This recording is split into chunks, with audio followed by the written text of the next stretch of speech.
Dr. Jeff talks love. Dr. Jeff talks life. Answers your questions, cuts through the strife. Sex and intimacy, real and true. Evidence-based, made just for you.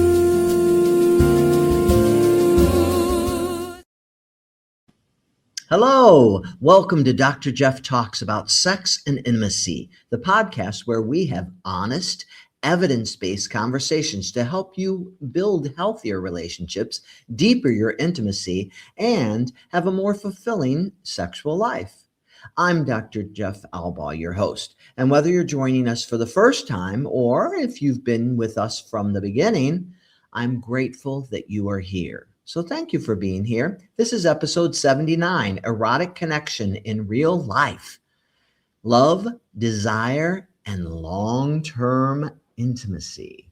Episode 79, that's crazy. So whether you're watching live or listening to the recording later, I just want to take a moment to really thank you for your time. Your time is precious, and I appreciate that you are spending some of it with me to learn more about this topic. Well, we are connected. We are across so many platforms. We're on Facebook, we're on YouTube, we're on X, we're on LinkedIn. A quick favor, if you are a Facebook person, follow us. The more people that follow us, the more we can do on Facebook. So please follow us if you're a Facebook person. Visit the website. On the website, you can go to all the incredible previous episodes, and there are 78 of them. Now there'll be 79. So go to those previous episodes, see what's interesting, and pull them up and watch them. You can also look at the calendar, see all the amazing things that are coming up through October. Visit the website. We appreciate that. You can take us along with you wherever you're going, we're going. So we're streaming with you. We're on Spotify. We're on iHeart Music. We're on Amazon Music. We're on iHeart Radio. Wherever you are, you can take us with you. If you're working out, work out to Dr. Jeff. If you are on the road, wow, your loved one, and you can listen to an episode and enhance your relationship. So take us with you. We're where you are. As always, I'd like to take a moment to just say that all are welcome here. Whatever your sexual orientation, whatever your gender identity, your relationship style, this space was created for you.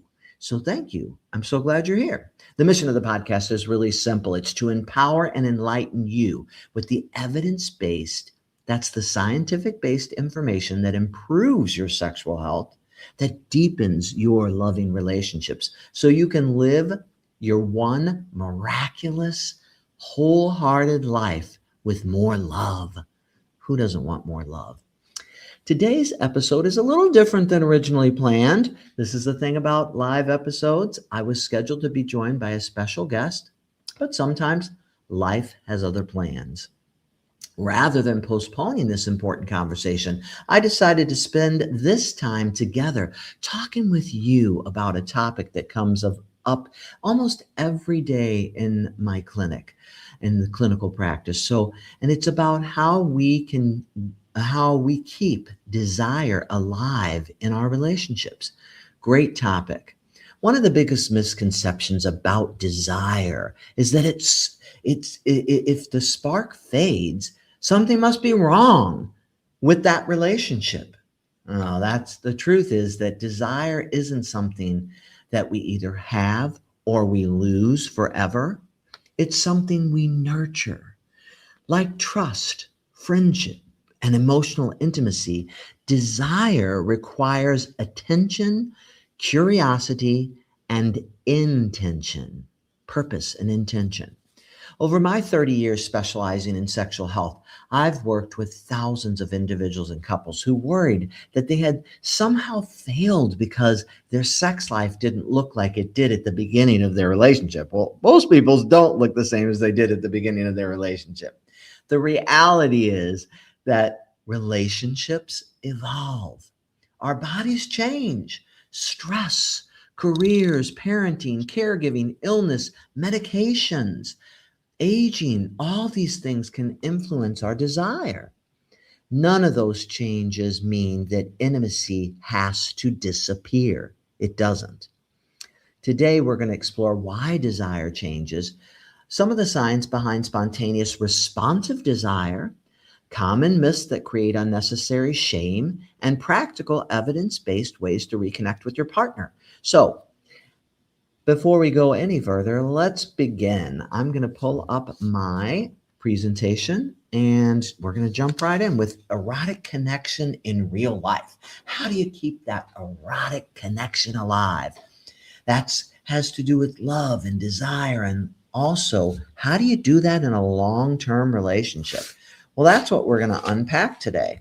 So, first off, I'd just like to remind you, as we do so often here, this is not about performance.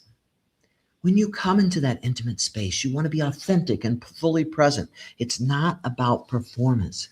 It's about connection. Connection. Being fully present and authentically there with your partner. So, not about performance, presence over performance. Did you know that lack of desire is the most common sexual complaint if we group men and women together ages 18 to 59? So that's 1 in 6 men and 1 in 3 women complain of a lack of desire or a diminished desire.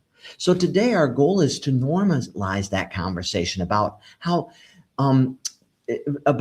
desire exists in a relationship, so that you can talk about this at home and think about how desire is in your relationship, and know that the more we talk about it, the more openly we talk about sexuality, the more comfortable that those conversations become. And guess what? Talking openly about sexuality is itself an act of intimacy. So you're off to a great start just talking about it, which is pretty cool if you think about it. So that's kind of our goal today, is to normalize the conversation about desire so couples can actually have it at home, have that desire conversation at home, and know that they are not an enigma, not unusual, not something so strange, but that desire does change and evolve over time in long-term relationships. So let's go through a little bit about the reality of long-term desire. We've already said, guess what? Desire changes. That's normal. It's normal for desire to change over time. You are not a failure. It is normal that desire will change. New relationship energy, NRE, new relationship energy. If you haven't heard that term, it's an important one. It's so cool. It's neurochemically driven. Things like dopamine, neuroepinephrine, and PEA, all these neurotransmitters are really important. So these neurochemicals are in your brain, and new relationship energy exists because of those things. NRE typically peaks in about 6 to 24 months.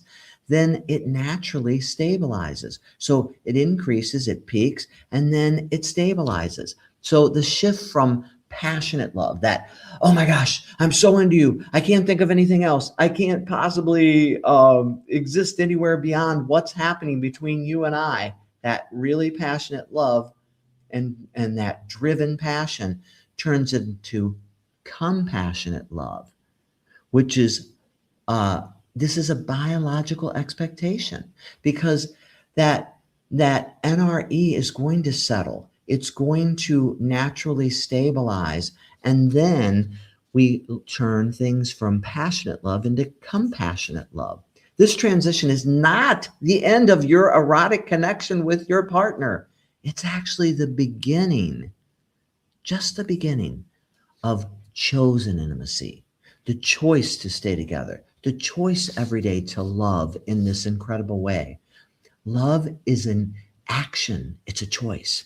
And that's what this is all about. So we move out of that beginning, neurochemical dopaminergic feeling of, oh my gosh, new relationship energy, got to be together, got to think about each other constantly, to compassionate, chosen love. So, what typically erodes desire when we think about things that affect? So, in our daily lives, desire fluctuates. Sometimes we don't have desire, and there's many, many reasons why. Some of the common reasons are we're stressed out. We're stressed out, and that raises our cortisol levels, and cortisol levels decrease testosterone and libido. So, when we're stressed, and we're stressed a lot, it impacts desire. Parenting demands often and a shift in your identity because of the role as a parent or the role as a caregiver or the role as whatever shifted in your roles can greatly affect your desire with your partner. If you've become more of a caregiver to your partner, that may affect your desire towards them. When you feel like you're parenting all day, how do you shift into, my patients talk about all the time, how do I shift over to the sexy mom or the sexy dad when all day long I've been dealing with kids issues and dirty diapers and all kinds of things, or shift out of work mode and the stress of that into love mode and sex mode and those kinds of things. So different roles, and especially things like parenting and caregiving, those things can impact desire. Then our health changes, and as we move through our life, we're going to have health issues and hormone shifts that occur with some of those health issues, but occur naturally sometimes too. Certainly chronic illness, and you think about all the people with chronic pain. I have so many patients with chronic pain issues.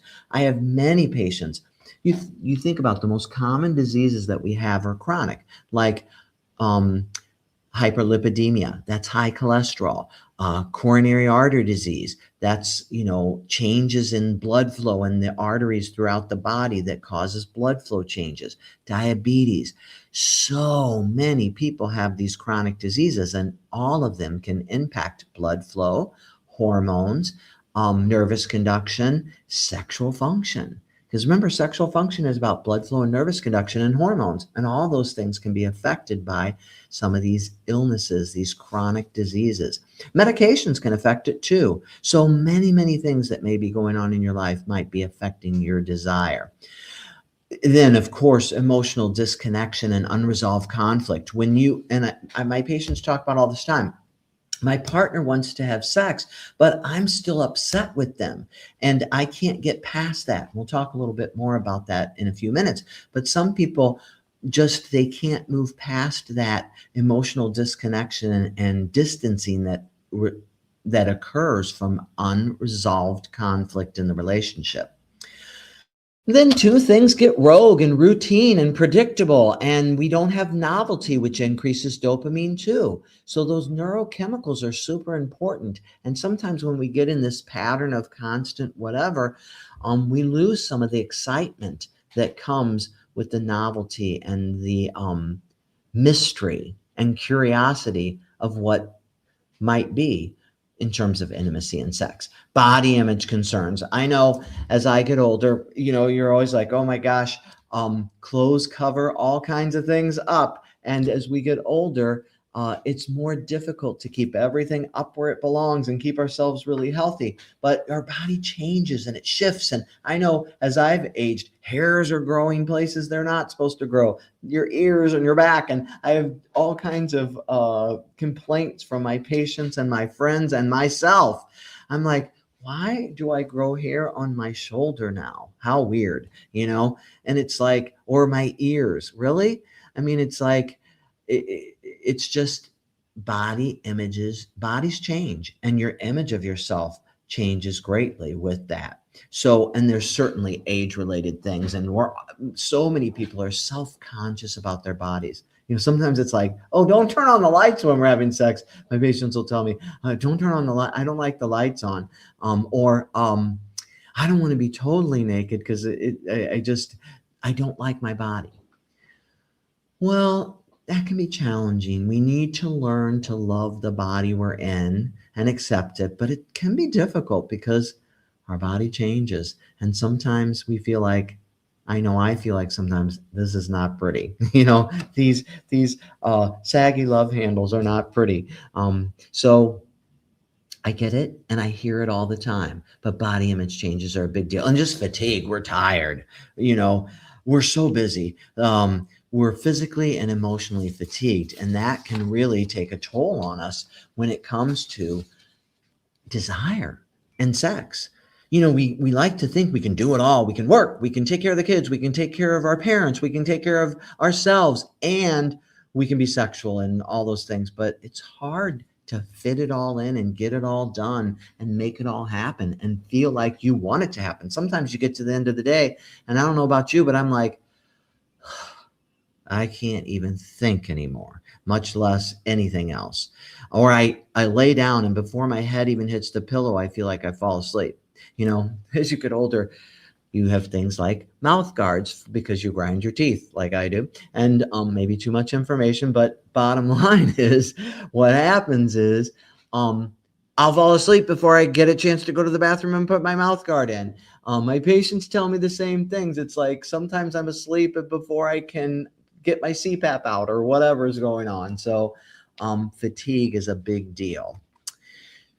This is a really cool model, and it's thought to be one of the most useful models that has been discovered in research, and it's called the dual control model of sexual response.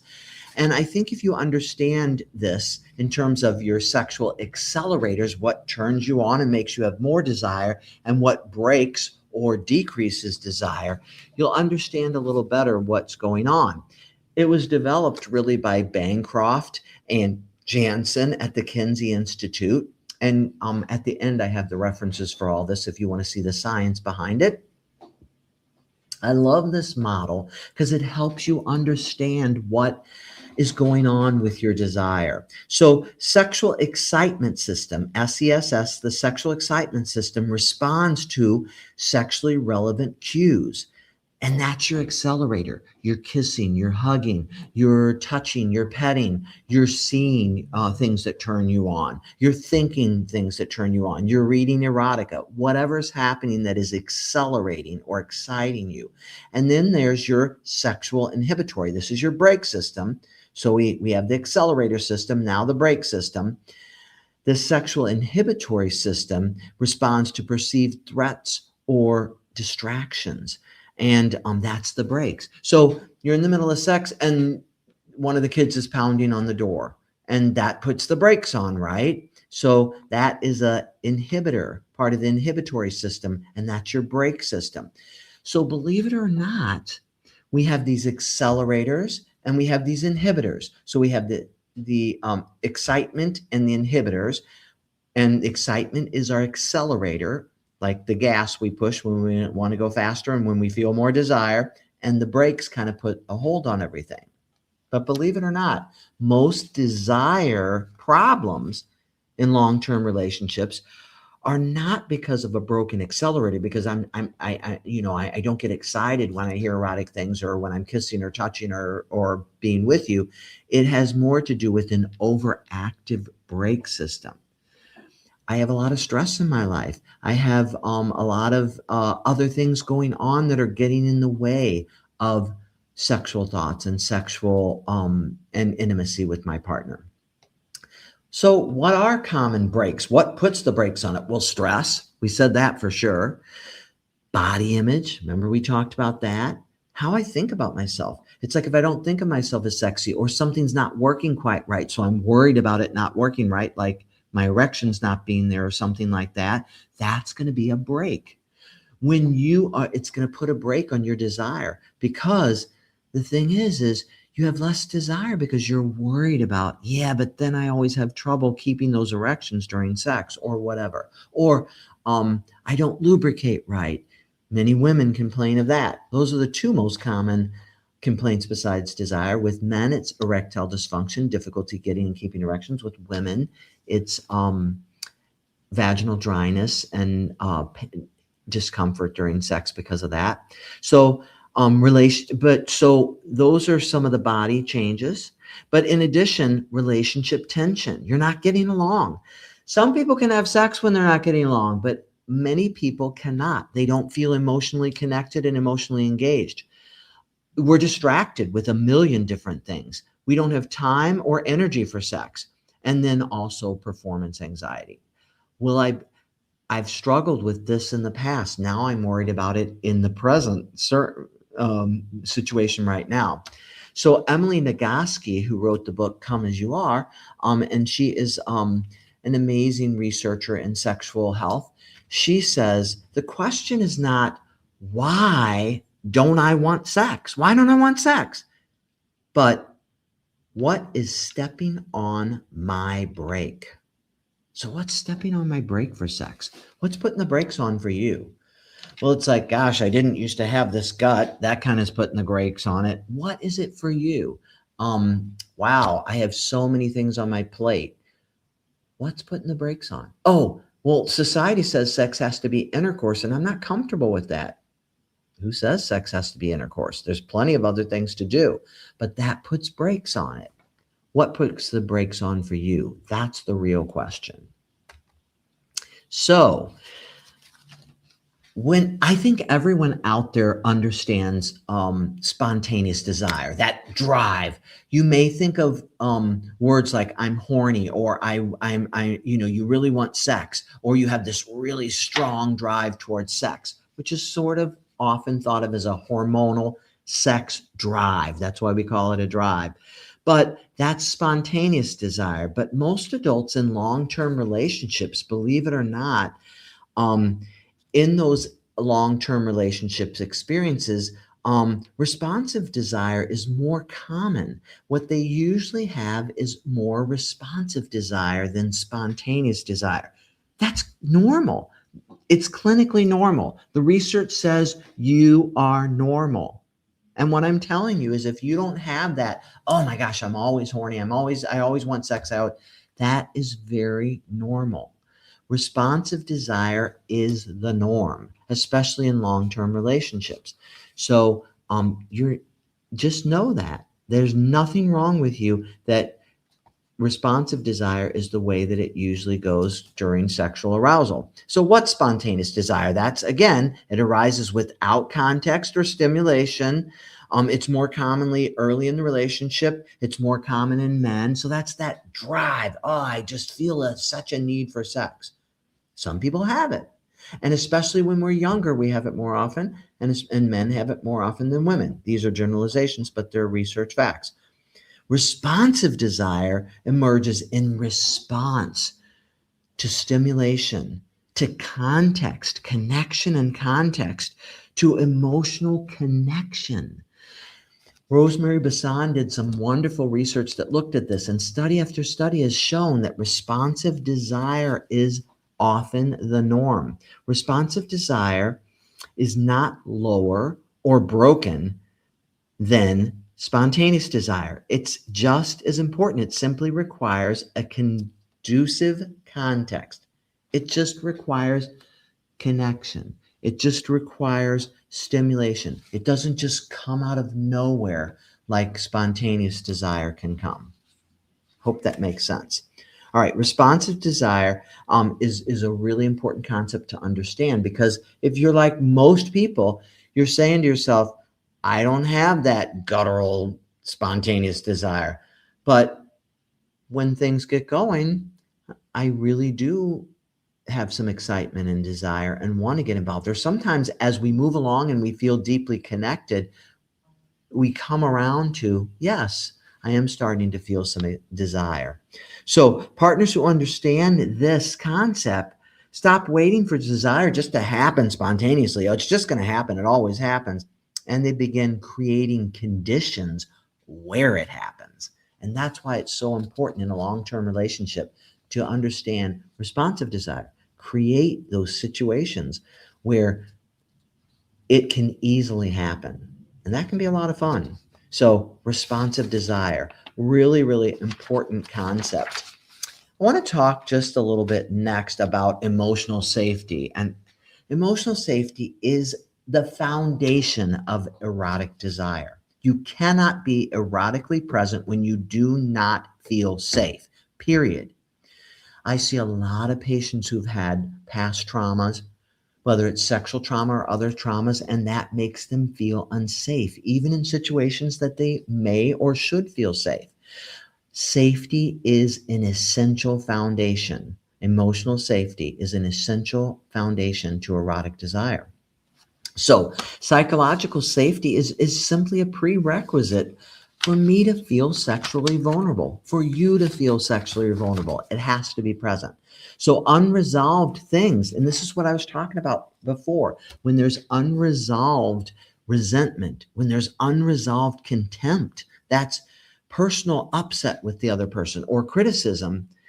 These things activate the nervous system and it creates a threat response, which is sort of that cortisol anxiety response. So, this is what the science tells us, that unresolved resentment, conflict, contempt, criticism, all these things can lead to the nervous system feeling threatened and a raise in anxiety and cortisol, stress.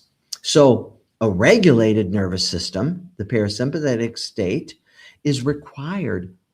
So that's what we need for sexual arousal and for pleasure. So we don't want to feel stressed. We don't want to feel threatened. So safety is an absolute prerequisite. Sometimes the low desire is due to an attachment injury. And those attachment injuries are with your partner where you have unresolved emotional trauma. You're upset with each other. And I know for some people out there, I'm not saying everybody gets this. Some people might like, you can still have sex. Yes, you can. But intimacy requires deep connection on all levels. And people cannot connect intimately when they have unresolved emotional conflict and trauma. So you got to work on those issues. You got to work them out. And everything doesn't have to be perfect, but everybody has to feel safe so that they can be vulnerable. How can I show up authentically when I don't trust you now because we have unresolved issues and unresolved conflict? Really important to understand. So, communication as an erotic practice. The most intimate organ in your body is your brain. So engage it. It's the largest, most important, intimate organ in your body, and that is your brain. So research consistently shows us that sexual communication is one of the strongest predictors of sexual satisfaction. So learning to talk about sex is essential. And we've talked about this over and over in the podcast, and I mentioned it early. So I'm not going to beat a dead horse, but learning to talk about sex, not in the heat of the moment, but lovingly to discuss, I really enjoy when we do this. What do you think about this? Communicating around sex. It's important for sexual satisfaction. All right. So what are some effective communication strategies? What should you do? First of all, you want to express desires without shame or demand. Remove the shame and blame, remove the demand, but just talk about I need, I desire. What are those desires? Giving real-time feedback. That means verbal and nonverbal feedback. When we're communicating back and forth, we have to volley back and forth with that communication. That means you need to acknowledge what I've said and make sure you understood it before you comment and say what you have to say. But giving real-time feedback is important. Discuss what exactly is going on, what's working, what isn't working, and don't do it in the bedroom necessarily. You can, but not during sex. Some people like to do what we call pillow talk and lay and talk about things, not right after, not before, not right during sex, but maybe another time where you're just having a really good intimate conversation about what works, what's not working, what we can do better, how we can have more fun. That's what it's all about. Asking curious questions. What does pleasure feel like to you right now? What does pleasure feel like for you? What do you want? Asking those curious questions. These are effective ways to communicate around intimacy and sex. And then we want to avoid we want to avoid accumulated distance. So we're already having problems. We don't really work on our issues and we just let them fester. You know what I'm talking about. We just let the issues, they're ongoing issues that just never get resolved. And tend to fester and not do so well. So we need to work on those, because we're not going to have good sexual conversations or good sex when we aren't connected because of unresolved conflict. All right. So also another really key, very important thing is the role of novelty. Novelty, new things, and also curiosity. Love that word. I've said that before, but the brain is wired to respond to new. So use that. Do some new fun things. Don't fall into the same patterns all the time, but mix it up a little and make it fun. The brains, and these are those neurochemicals again, like dopamine. And so the brain's dopaminergic reward system, it's activated by novelty, by new things, by anticipation. Sometimes just so you think, oh gosh, if we schedule sex, but sometimes we have the anticipation leading up to today's the day. We're gonna actually make time for pleasure and play and fun together. That's anticipation, and that's savoring. Savoring has been shown in research, happiness research. Savoring is a big deal. So anticipating and savoring, thinking about the sex you had afterwards, makes you happy too. So happiness research shows that savoring is a big deal. That's the savoring beforehand, thinking about and anticipating things, and then afterwards savoring those beautiful memories of sex. So the novelty, the anticipation, the exploration of each other. Explore new things. I'm gonna blindfold you and then kiss you different places, and you tell me what feels good, and just exploring things. So lots of different ways that you can do that. All right. In long-term relationship, novelty, it doesn't require new partners at all. It requires new experiences, contexts, or perspectives. So just new experiences, new fun things, new context, maybe a different situation. Maybe you're away I was just talking to a couple who said, when we're on vacation, we don't really have sex. I'm like, why? You're in a hotel, you're in a different space, you're in a different place. It's exciting. I don't know.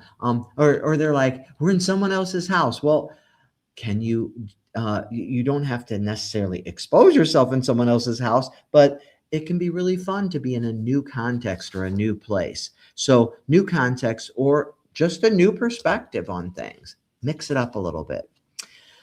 And so what does the research shows helps? Well, it shows that new environments or settings, that's what I was just talking about. Maybe you always have sex in the bedroom. Maybe go in the guest bedroom. Maybe go in the bathroom. Maybe go in the kitchen. Maybe go in the family room. Mix it up. It can be very exciting. Try mutually agreed upon new activities. Try new, fun, different things. Pull out the feather, pull out different textures, put a tarp on the bed and get different dessert sauces and try different sauces on different parts of the body and see what you think. Lots of things you can do. Revisiting early relationship rituals with fresh attention. Remember when we used to? Let's try that again. Yeah, of course you want to be careful, but new places, new things can be really, really exciting. So just approaching your partner with genuine curiosity. So realize that people change over time. What's different about your partner?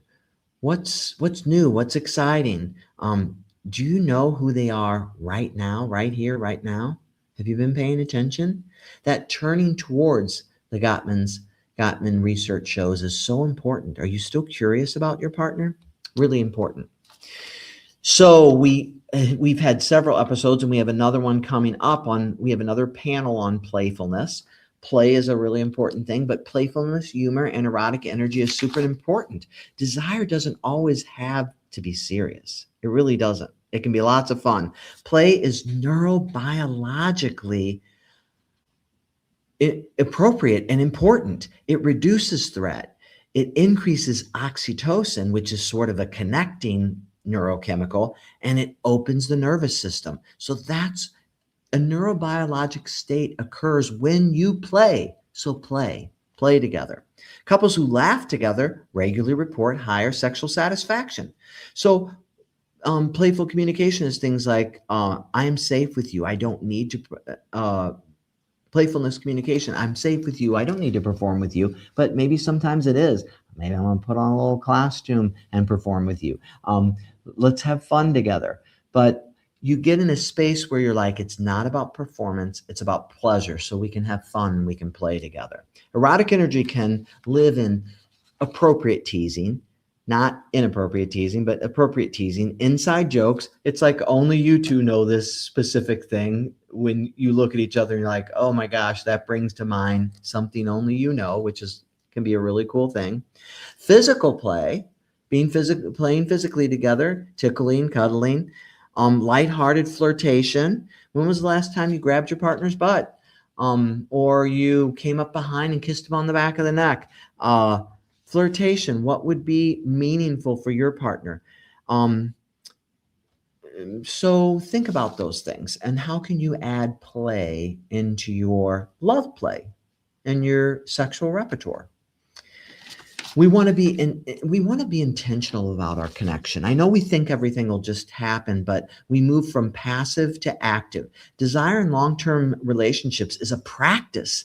It's not a passive experience. We have to work at it. So when we look at the research, that's when I say clinically, I mean research shows that couples who sustain erotic connection treat intimacy as intentional, not incidental.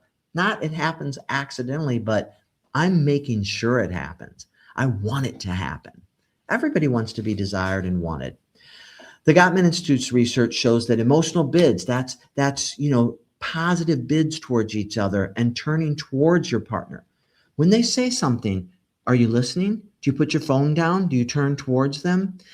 Do you interact with them with curiosity and love? What happens to your face when they walk into the room? These are positive emotional bids and turning towards. And these are really important in long-term relationships, according to the Gottman Institute research. So intentional practice can include scheduling intimacy. I know you think, oh, it shouldn't be scheduled. And we've talked about this a couple times, but scheduling it makes sure it happens. We are going to shoot for Wednesday and see what happens. You don't have to say the exact time. Maybe you do, but scheduling it makes it happen. It destigmatizes this. It creates anticipation and not pressure. So schedule it into your week. Put it in your phone. Put it on your calendar. Regular state of the relationship check-ins. How are we doing? Really can be very important. Check in with each other. Non-sexual physical affection. Dopamine is raised with a 15 to 20 second hug. Prolonged eye gazing, where you look into each other's eyes for 30 seconds or so, will also increase dopamine. Doing new things, touching, proximity, all these things increase neurochemicals that make you want to be together and more intimate and sexual. And then really just taking the performance outcomes out of it and making it about just being together and being in the moment. So important. And so how do we address this? What if one partner has a huge desire and the other partner's like, I have no desire? That's called a desire discrepancy, and it happens in almost all relationships. So first off, it's a clinical reality. That means research shows most couples have desire discrepancy. One person has more desire, one person has less. This is a really important concept for you to understand. Desire discrepancy is present in the majority of long-term relationships. Almost everybody has a desire discrepancy. And so it's normal. It's not the exception. So don't think that you are weird or different. It is completely normal to have desire discrepancy between partners in a long-term relationship. Neither partner's level is correct while the other one is incorrect. Absolutely not. Both of them are what they are. The higher desire partner often feels rejected because they have this high desire and they often feel like they're dejected or rejected. And the low desire person often feels pressured, and they both suffer. So both people are suffering. Neither is right or wrong, having a low or a high desire, but both people often suffer when there's this desire discrepancy. And so working on that together, negotiating what works for you as a couple with that desire discrepancy can be really important. And then you can always work with trained professionals. And I put You can find a provider through the ASEC website and pushing on the Find a Provider tab, and you will find someone to help you with some of those issues. But mostly it's talking about it, learning to talk about it, and learning to work on it together as a couple.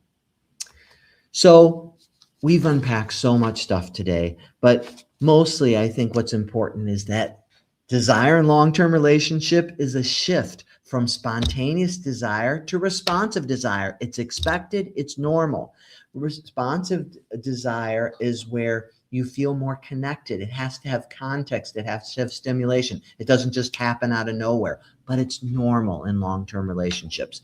Emotional safety, communication, and novelty are the three really important factors. Emotional safety, communication, and novelty are three of the most important things I want to pull out for you that sustain erotic connection.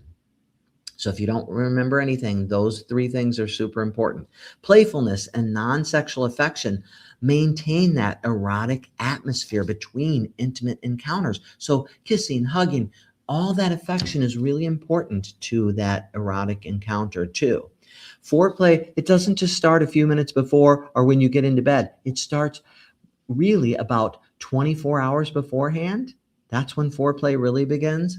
That's important to remember because how you treat each other and how you're interacting each other within that 24 hours or 48 hours before makes a big difference in your erotic and your desirable connection together and during those encounters. So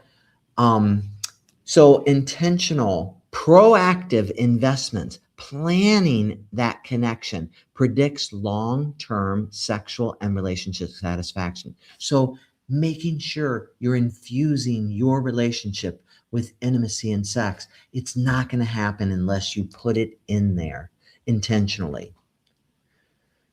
Desire is in real life it's not a mystery. It's not like, oh my gosh, how does desire happen? How does it come out of nowhere? It's a set of learnable, practicable skills. It doesn't just come out of nowhere. They are learnable, practicable skills, and we've unpacked some of those today. So couples who sustain intimacy are the ones who stay curious about each other. And curiosity is so, so important. Lots of things to think about, but I hope it helps you move to a better place with your relationship. And so I would like to move into our centering exercise as we finish out those all that information, and that was a lot. But as we go into that, as we do during this time, I would like to bring you to this little bit different place before we end today's episode. I'd like to, just as we do, invite you into a brief reflection. If you're able, sit comfortably and allow your shoulders to soften. Let your hands rest gently in your lap. Take a slow, deep breath in your nose and gently exhale through your mouth. Again, breathe in deeply and slowly let it go. Keep that breathing pattern. Inhale through your nose and exhale through your mouth. As you breathe, imagine a small candle burning inside your heart. Small candle burning in your heart. It's a steady, not a large or dramatic, but a warm, constant, and alive flame. The flame represents your capacity for connection, for affection, pleasure, and love. There may have been times when life's challenges made that flame feel smaller, but it never disappeared. It has simply been waiting for your attention. Just waiting for your attention. And as you breathe, silently repeat, I welcome curiosity instead of judgment. I welcome curiosity instead of judgment. I am worthy of giving and receiving love. I am worthy of giving and receiving love. Desire grows where kindness, presence, and intention are nurtured. Desire grows where kindness, patience, and intention are nurtured. Think of one small act of connection you could offer this week. Perhaps it's holding your partner's hand a little longer, sharing an uninterrupted conversation, silencing your phone and putting it aside, an uninterrupted conversation. Time is the greatest gift you can give others. Offering a genuine compliment, something you genuinely feel, planning time together, or simply saying, I am so grateful for you. What is one small act of connection you can offer this week? Remember that lasting intimacy isn't built through grand gestures. It's not built through grand gestures. It's built through small moments of turning towards one another again and again. Every day, every hour, you have a chance to turn towards those you love. Take one final deep breath in and exhale slowly. Carry that warmth with you into the rest of your day. Well, Vic, what's up next week on Dr. Jeff Talks About Sex and Intimacy? Can a single intimate moment change the way you interact with your partner for days? In this episode, Dr. Jeff is joined by world-renowned female sexual medicine expert, Dr. Susan Kellogg-Spatt, and a panel of specialists to explore the afterglow effect. They dive into how sexual activity predicts an increase in positive emotions and affection the following day. Join us July 14th at 7 p.m. for an honest discussion on using intimacy as a tool to build trust, reduce conflict, and foster a lasting culture of goodwill in your relationship. Well, thank you for spending this time with me. Thank you so much. If today's conversation resonated with you, please share this episode with someone you care about. Together, you and I together, we can continue creating healthier relationships, stronger intimacy, and more compassionate conversations about sexual health. But until the next time, be kind to yourself. What greater gift could you give? Be kind to yourself. Be present with those that you love. And remember that intimacy begins with connection, deep connection. Who doesn't want more of that? Goodbye. Dr. Jeff talks about sex